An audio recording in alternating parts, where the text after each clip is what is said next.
Welcome to this explainer, San Diego homeowners. Look, if you're watching this right now, you are probably staring down a termite problem and feeling that familiar, sinking sense of dread. The thought of bagging up all your groceries, packing your bags, and basically vacating your own home for a multi-day fumigation, it is a massive hassle.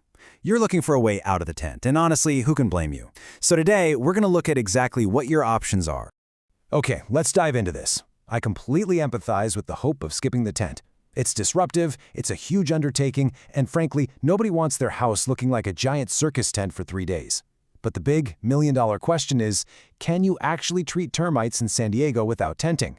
Well, the short answer is yes, sometimes you absolutely can. But, and this is a big but, there are incredibly strict conditions that have to be met first. It's not just a menu option you can pick at random. Here's our roadmap for today's explainer. First, the big tent question, then knowing your termite type, the 4 no-tent options, when tenting is unavoidable, comparing costs and warranties, and finally, the verdict. Let's get right into it. Starting with Section 1, the big tent question, and why your personal preference actually doesn't dictate the treatment. Let's just rip the Band-Aid off and face a harsh reality of pest control. There is this fascinating quote from our source material that I absolutely have to highlight. The tent isn't really about preference, it's about where the termites live. I'm bringing this up because it completely shatters the illusion of choice. We often think we can just hire a company and say, hey, I want the eco-friendly no-tent option, please. But that is simply not how termite eradication works. The foundational rule here is that the biology and the exact location of the bug dictate the tools we can use to destroy it. Which naturally brings us to Section 2, know your termite type. Because biology dictates the solution. To understand the cure, you really have to understand the bug.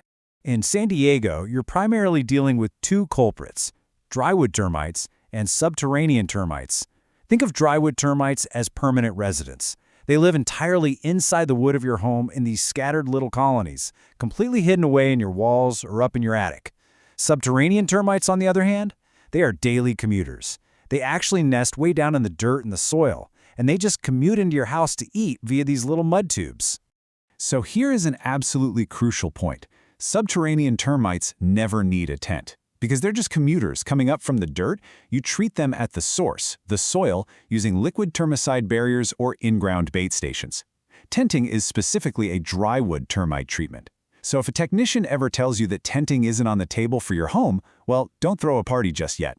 It might just be because you have subterranean termites, which are never tented anyway. No tent is literally just the standard approach for that specific species. All right, Section 3, the 4 no-tent options for contained drywood activity. If you do actually have drywood termites, what are your choices to avoid the big fumigation tent? There are 4 main localized methods. We've got spot or local injection, orange oil, heat treatment, and borate treatments. But listen, here is the critical catch. Their shared flaw is that they only kill what a professional can actually find and reach. If the colony is completely confined to, say, one visible beam or single piece of trim, these work beautifully. But if they're hiding out behind drywall where an inspector can't see them, these localized methods are going to miss them entirely. Let's look a little closer at orange oil, or D-limonene. This is the specific treatment San Diego homeowners are constantly asking for by name.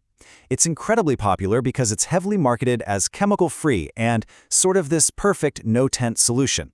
It works by killing drywood termites on contact when it's injected directly into their galleries. But there is a major limitation here. It leaves no meaningful residual protection. It only reaches the termites it is directly applied to. It is absolutely not some magic, long-lasting shield for your house. And that brings us to heat treatment. To literally cook a colony to death without using any chemicals, the core wood temperature has to reach 120 to 130 degrees Fahrenheit. It's a same-day process, which is great, and it leaves 0 residue. However, any heat-sensitive items in your home, think electronics, candles, certain nice finishes, they all have to be removed first. Plus, if there are cold spots deep inside a thick wall cavity that the heat can't quite penetrate, a few termites can survive and they will absolutely restart the colony. The other 2 localized options are spot termicide injections like fipronil foams and borate treatments.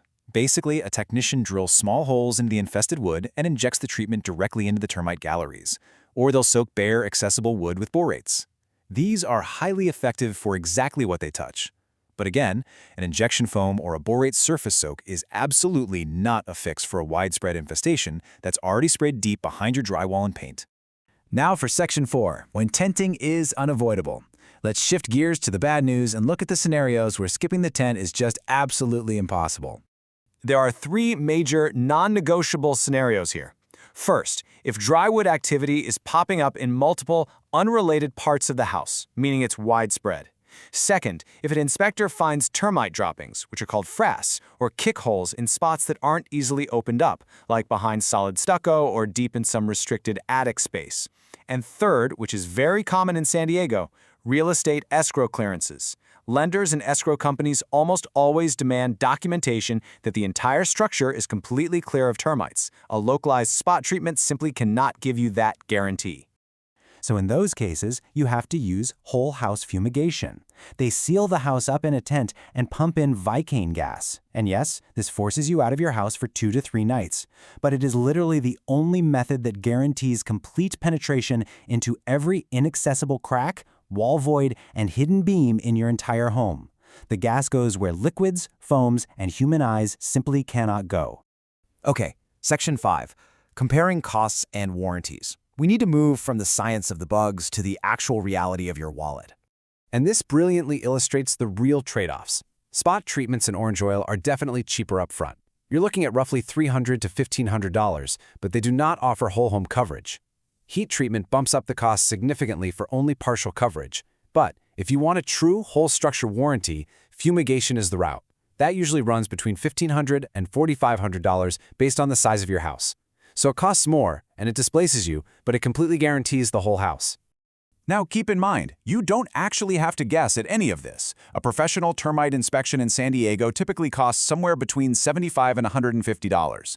And the great news? Most reputable companies will actually credit that inspection fee directly toward whatever treatment method you end up going with. It's a relatively inexpensive way to get a professional baseline on what is actually hiding in your walls right now. Finally, Section 6, the final verdict. Let's bring all this information together so you can make a really informed, objective choice for your home. Here is the trade-off laid bare. The no-tent methods definitely look cheaper on paper, and oftentimes they are faster and much less disruptive. But the real comparison isn't dollar for dollar. You are choosing between cheaper spot treatments that only offer really narrow warranties on specific spots versus paying more in cash and displacement time for the complete peace of mind of a whole home guarantee. Honestly, it's really about evaluating your own personal risk tolerance. Because the core danger here is making assumptions without real data. Guessing wrong is incredibly expensive. If you assume you only need a spot treatment, but you actually have a hidden colony, well, you basically just threw that money away because the termites are going to keep right on eating your house. Conversely, if you just automatically agree to a tent without getting a proper inspection, you could be paying thousands of dollars and vacating your home for subterranean termites that literally only required a simple soil barrier. Which leaves us with this final, absolutely critical question. Do you actually know which termite you're dealing with right now? Because until you can answer that question, you literally can't choose a treatment. The only way to know for sure if you can skip the tent is to get a thorough, licensed inspection that confirms exactly what species you have and exactly where the activity is and isn't. Booking that inspection? That is your mandatory next step. Thanks so much for joining me on this explainer, and good luck defending your home.